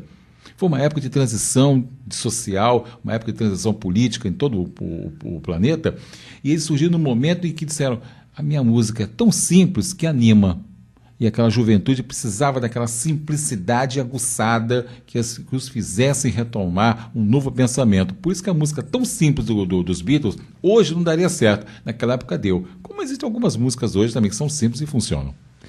Mas vamos dar uma dica aqui do lugar legal aqui, pessoal. Poxa, claro visitar. Que vamos. Aqui na Zona Sul mesmo. Aqui na Zona Sul. Então tá. Olha, uma dica boa você já viu o anoitecer lá de cima do Pão de Açúcar? Gente, muitas pessoas não têm noção. Tem pessoas que têm medo de subir no teleférico. Tem tudo. Eu vou revelar aqui, meu filho, ele diz que não vai, porque ele tem medo de andar no bondinho. Pois é, e o garoto tem quantos anos? 23 anos. Imagina. Mas é uma grande bobagem, tem pessoas que têm medo. O teleférico do Tô me Pão de Açúcar... sentindo uma heroína. O teleférico do Pão de Açúcar, para quem não sabe, ele tem tanta segurança que são 8 cabos. Se arrebentarem 3, ainda tem mais 5. Não cai nunca aquilo. Balança um pouquinho de acordo com o vento, mas não acontece nada. Aquilo é uma segurança total. Aquilo é mais seguro que qualquer tipo de elevador que a gente usa no nosso dia a dia. E subir ali até o Morro da Urca e depois ir até o Pão de Açúcar e ver o anoitecer de lá do Rio de Janeiro, agora o tempo de inverno é a melhor época para ir. A melhor coisa que tem no inverno, você vê a cidade ir caindo o sol e acendendo as luzes, é maravilhoso. Então fica uma dica boa, é o Pão de Açúcar, é dar um pulinho. E embaixo na Urca, o caminho do Cláudio Coutinho, que é o costão em volta do Pão de Açúcar, tem um trechinho que a gente passa que tem uns micos. Por favor, não deem comida aos bichinhos, não façam isso. E tem uma orientação para não fazer, porque vai prejudicar a saúde deles. É muito divertido, é gostoso de caminhar ali, dá uma boa, um caminho de 1 quilômetro de percurso, é muito gostoso, a Urca é muito bom, um lugar seguro, ali tudo pertence ao Exército. Tem também na Urca um museu de pedras, gemealogia, eu acho que é isso, de gemas, de pedras preciosas, né? Tem um museu ali que vale a pena ser visitado, quase em frente ao Yacht Club, bem próximo ao Instituto dos Cegos. É maravilhoso, ali é uma dica muito boa, é o bairro da Urca, todo ele ser visitado, passear por aquelas casas. Tem um ponto também um ancoradouro dos barcos, você pode alugar um barco ali, fazer um passeio pela enseada de Botafogo, indo até, alguns vão até a Ilha Cagarras para poder fazer pescaria, alguns vão até a entrada da Baía de Guanabara, tem os passeios mais longos, passeios mais curtos. Pode também alugar um barco para fazer grandes pescarias de pernoite, pode também alugar ali. Tem um cantinho na Urca, bem perto onde mora o rei Roberto Carlos, você pode conseguir ali alugar um barco e fazer um passeio. Só não tem mais o Cassino da Urca. Não, o Cassino da Urca também já foi o tempo, não, também hoje não daria mais certo, mas ali... Como é o esqueleto dele? Ali foi... Tem o Instituto Cravo Albim. Instituto Cravo Albim, exato, excelente. Ricardo Cravo Albim, que hoje é presidente da Academia Carioca de Letras, a segunda academia de letras Grande mais historiador. famosa do Brasil. Muito historiador, pesquisador de música brasileira. E tem muita coisa, a Urca tem muita coisa Tem boa. a praia também. Tem a Praia da Que Urca. interessante, a Praia Mais ou menos, não é Vermelha. grande coisa não, mas dá pra ir. Agora, e também ainda rola por lá. Geralmente tem no dia, agora eu não sei o dia certo, não. Sempre rola uma música por lá para o pessoal assistir. Tem um restaurante bem ali perto onde foi o Cassino da Urca, que eu prefiro relembrar muito mais como a ex-TV Tupi, Também. a grande TV Tupi, que foi um marco da televisão brasileira, onde grandes nomes cresceram ali. Então, hoje é um instituto italiano de designer que está se instalando, mas ali bem perto tem um bar muito frequentado, em que tem uma roda de samba muito boa, com música popular brasileira. Chorinho também Tem acontece. chorinho. A Urca é um bairro diferente, vale a pena. Vale a pena. Quem está aqui tem as linhas 512 e 511, que vão até lá, E 107. e o 107, que sai da Central. Passa lá na praia. Isso. Aqui na Praia do Flamengo. Também, se quiser ir a pé, dá para ir de bicicleta, vale a pena, é muito bom, é muito gostoso. Não é muito longe, não. O pessoal fazer uma caminhada, né? Assim. E para subir lá em Pão de Açúcar, como é que faz? Tem que pegar o teleférico, o Não, bondinho. subir. A pé, dá para ir no Morro da Urca só. No O morro. Açúcar não, porque o Açúcar é um costão, ali só quem é alpinista. Mas o Morro da Urca dá para subir. Eu nunca fui, eu não sou muito chegado lá no meio do mato, não. Negócio de mato para mim, eu tô meio fora desse negócio. Isso é para quem vocação para onça, não é para mim, não.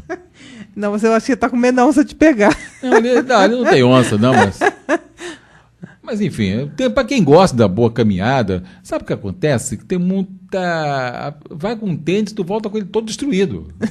Tem sujeira de folhagem, de lama, porque é um monte, né?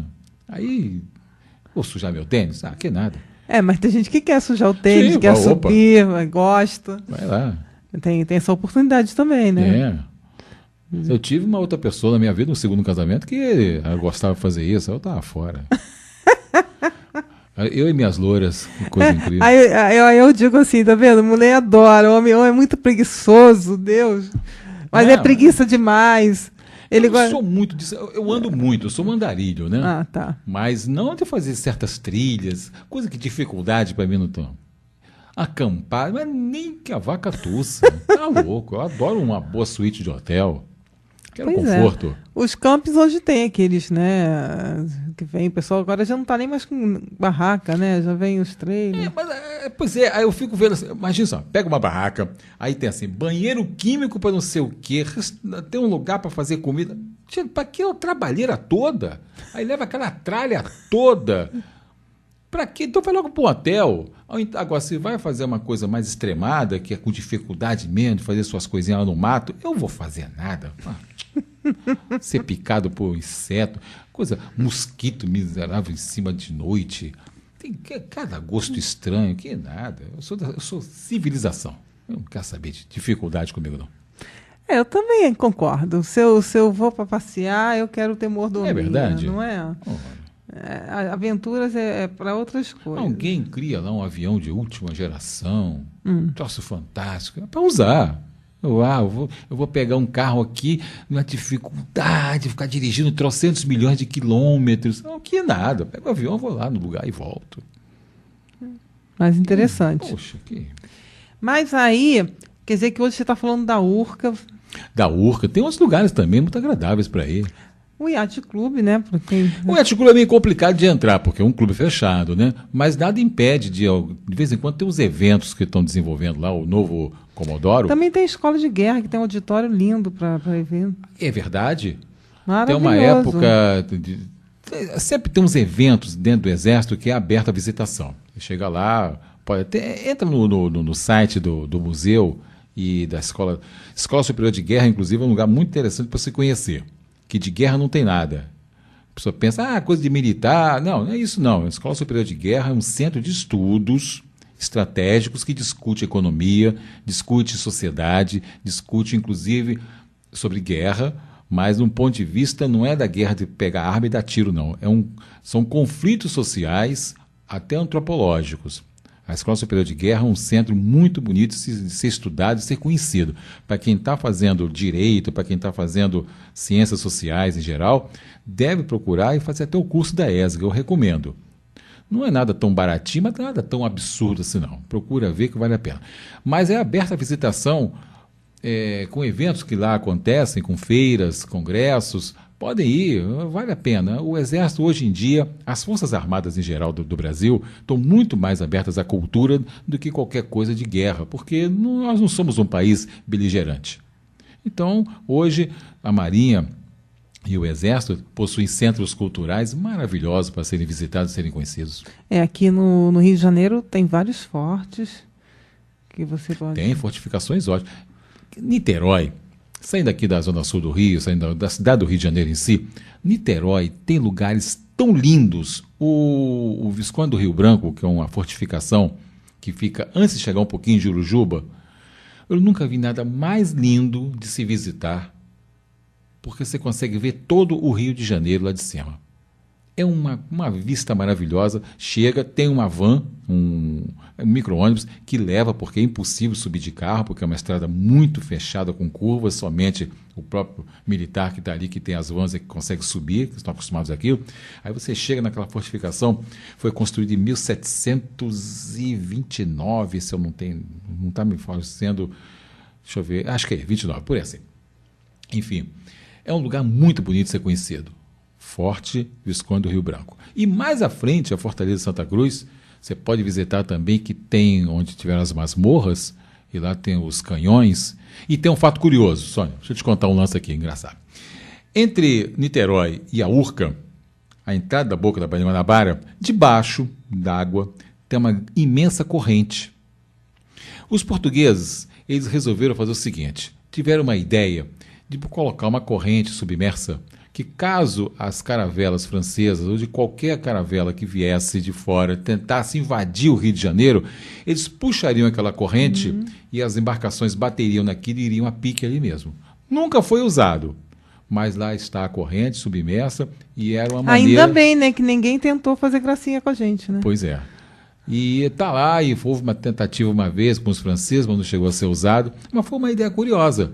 Existe uma corrente fechando a entrada da boca da Baía de Guanabara. Tá vendo que criatividade da época? Não, mas coisa. Aliás, tem táticas assim de engenharia bélica que são maravilhosas, que foram criadas em séculos passados, que se usam até hoje. Coisas assim impressionantes. Dê exemplos. Vou te dar um exemplo aqui, um tipo de engenharia que foi criada a partir de engenharia bélica, que foi usada na construção da cidade de Paraty. Você reparou que Paraty está sempre molhado? Está. Pois bem, os engenheiros na época, engenheiros urbanos, com base em informações de guerra, eles descobriram que havia ali, até hoje, tá, não mudou nada, porque os 500 e poucos anos, isso é nada em termos de história do planeta. Existe uma variação da pré-mar, a maré subir e descer. Então eles descobriram o seguinte, como limpar a cidade? Porque cada um tem seu banheiro em casa. Então os dejetos estão lá. O que aconteceu? Fizeram a cidade no nível do mar, porque ela está no nível do mar, e procuraram manter a cidade nesse mesmo nível, fazendo com que as casas ficassem a 1 metro de altura. E toda ela, as ruas são feitas com um declive para o meio. Fizeram encanamentos e fizeram um pequeno dique na entrada da cidade para o mar. Quando há pré-mar de noite, a partir das 6 da tarde, a maré começa a subir, a maré sobe e invade a cidade. Às 6 da manhã, quando a maré faz a vazante, aquilo escorre todinho, tira toda a sujeira e leva para o mar. Por isso que Paraty foi a cidade desenvolvida com o maior índice de limpeza urbana de todos os tempos. Porque a engenharia urbana naquela época, a partir de estudos que eram usados nas guerras, fazendo usar a subida do mar para poder pegar o adversário de surpresa, foi desenvolvido assim, essa engenharia em Paraty, e com isso a cidade fica muito limpa. Até hoje não é assim. Mudou um pouquinho, porque teve um prefeito maluco lá que fez uma bobagem de botar um recife artificial que prejudicou essa entrada da maré. Mas até hoje a maré ainda sobe um pouquinho, ainda faz a limpeza na cidade, do mesmo jeito que se fazia em 1535, quando ela foi feita. Tá vendo que interessante? Aqui você vai começar a conhecer histórias, não é só o ponto turístico, né? Mas Mas tem todo o gostoso disso. Só rapidinho para ilustrar aqui. Tem pessoas que se assustam com algumas cidades do interior aqui do Rio de Janeiro, chega assim, mas que coisa horrorosa, de cara eu estou entrando na cidade, estou vendo um cemitério. A origem disso vem da Europa, porque em muitas cidades europeias as pessoas chegam lá e de frente está o cemitério. Por quê? Olha, você quer conhecer a origem dessa cidade, quem são seus habitantes, conheça seus ancestrais, que aqui estão enterrados. Então, por isso que o cemitério ficava logo na entrada, a pessoa já saber, ali está enterrado fulano de tal, que foi o bisavô, fundador não sei de quê, da fazenda tal, assim, sabe da história. Então, isso são fatos históricos e turísticos que eu acho fundamental para a gente se desenvolver e conhecer um pouco mais. que bom, né? Pelo menos o pessoal aqui vai começar a entender o porquê das coisas. Claro, vamos ver aqui. O que eu puder passar de informação, eu vou passando. Pois é. Mas agora, tem alguma atração aqui no Rio de Janeiro que te atrai mais aqui? Qual que você mais gosta? Olha, o Rio é uma cidade curiosa, que tem de tudo um pouco do planeta, tem no Rio de Janeiro. Isso é incrível. Aqui, eu vou falar de termo de estado, né? Você chega aqui em Itatiaia, você encontra a temperatura abaixo de zero com gelo. Exatamente. Aí diz assim, mas como é que pode? Aí você desce a serra em direção ao mar, pega uma reta direta, vai chegar em Angra, aí diz assim, caramba, eu estou encontrando aqui mares verdes ou azuis iguais ou do Caribe ou então do Mediterrâneo.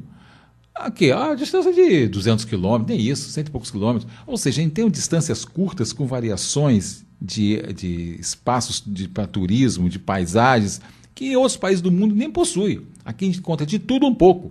Então tem que ser mais bem aproveitado, mais bem olhado isso, visto. É maravilhoso, isso me encanta muito. E a cidade do Rio de Janeiro tem muitas coisas interessantes aqui para se visitar, para se conhecer. Bairros que não são tão visitados assim. Quer ver? O bairro do Cosme Velho, altamente histórico. Muito. Inclusive lá você vai encontrar... Cada casa que você vai tem uma história à parte. Claro. Lá em cima você ainda encontra um pedacinho do Rio Carioca. Uhum. Que deu origem à cidade aqui. Lá no Largo do Boticário. Tá lá. Ele ainda está lá, o Largo do Boticário ainda está lá. Destruído, né? Completamente em ruínas. Mas está lá. Que na esquina mora a Bárbara Leodora, grande crítica de teatro. Está lá com a casa dela. Ali tem muita coisa. Cada casa que você passa, você vê uma história. Uma história que acontece naquela casa. Tem muita impressionante. Coisa. Vale a pena. Mas, pertinho do Corcovado. Com certeza, né? Mas aí o pessoal vai ficar com saudade da gente, mas não se preocupa não, que a gente volta com mais um programa para vocês. Claro. E isso aqui é só para vocês terem um gostinho do que a gente vai falar, porque vai ter assuntos... Na verdade, nós vamos falar de todos os assuntos. Tudo para a mulher e assuntos também de interesse geral, que vocês vão poder curtir aqui com a gente. E se vocês quiserem saber mais detalhes, vocês ouvindo a gente aqui, manda um e-mail para a gente, falando sobre as pautas que vocês querem, dando sugestões, ou então o que vocês precisarem. Programa Elas São Mulheres, @yahoo.com.br. Depois que nós formos ao ar também, nós vamos disponibilizar os áudios que às vezes você ouviu, quer mandar para alguém, né? Quer ouvir de novo. Aí nós temos o nosso blog, que é programa elassãomulheres.blogspot.com.br, e também a nossa página no Face, que é programa Elas São Mulheres, que aí vocês vão estar sempre acompanhando tudo que está acontecendo com a gente. Então, até um próximo programa.